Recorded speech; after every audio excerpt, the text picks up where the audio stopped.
An Air France Concorde from Paris and a British Airways Concorde from London took off today, minutes apart, on the first commercial flight of the Supersonic jets to the United States. Minutes apart, the Concordes landed at Dulles Airport near Washington. The flight time, less than 4 hours. Peter Jennings was on board the British jetliner when it took off from London. Concorde moves down the runway as if eager to escape. The noise outside is a major environmental issue, but inside, the 35 paying passengers and an equal number of newsmen and VIPs sit in splendid isolation. There is speculation and concern on board about the American reaction. If Concorde is not allowed to continue flying to the States, it is not economically viable to operate. There is little talk about danger to the Earth's ozone layer, and there is no escaping that the passengers feel part of something historic.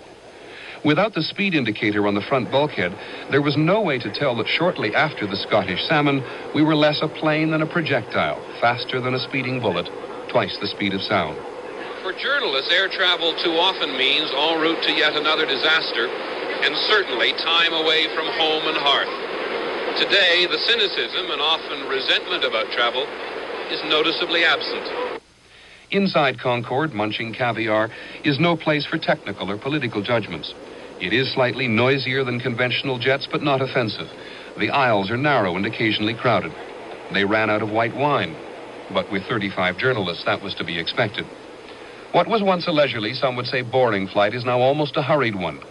Minutes after the quail in brandy sauce with truffles, we were over the eastern seaboard. British Airways didn't seem to mind that some passengers took the knives and forks as souvenirs.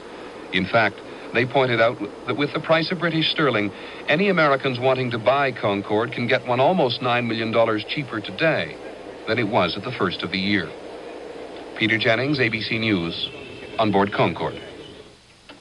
This is Vic Ratner at Dulles Airport. The first Concorde swooped down out of a bright sunshine sky like some prehistoric bird of prey. Its nose tilted down for visibility, its landing gear extended like the talons of a hawk. There had been a slight incident with a small civilian plane that got too close to the British SST just before landing. Close enough to be worrisome, but not close enough to be dangerous. Several thousand people had arrived early to greet the Concordes. They jammed the observation decks, bought Concorde souvenirs and SST snacks, waiting for the big moment.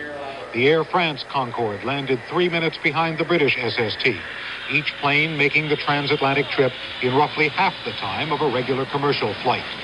Inside the terminal, a handful of pickets protested against Concorde's noise and pollution, but they went almost unnoticed. This day clearly belonged to the sleek metal machines which had opened a new era in aviation. To many observers at the airport, the roar of Concorde's engines today was not noticeably louder than the noise of other subsonic jets. But the first real test will come tomorrow when these two Concordes will take off on their return flights to Europe. Government noise monitoring stations will be listening to the sound of those takeoffs. The record of their sensitive instruments may decide if Concorde flights here will continue beyond the present 16-month trial period. But that is for the future. For now, Concorde has arrived.